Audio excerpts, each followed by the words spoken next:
Having a quiet time with God, கர்த்தருடன் அமைதியான நேரம்.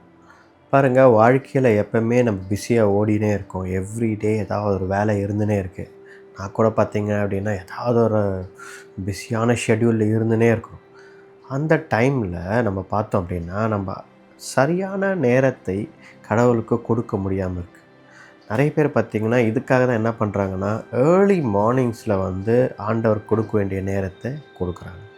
நிறைய பேர் பார்த்திங்க அப்படின்னா லேட் நைட்டில் அதிகமான நேரம் ஆண்டவருக்கு கொடுக்க ட்ரை பண்ணுறாங்க. But God today is calling you. எதற்காக தெரியுங்களா?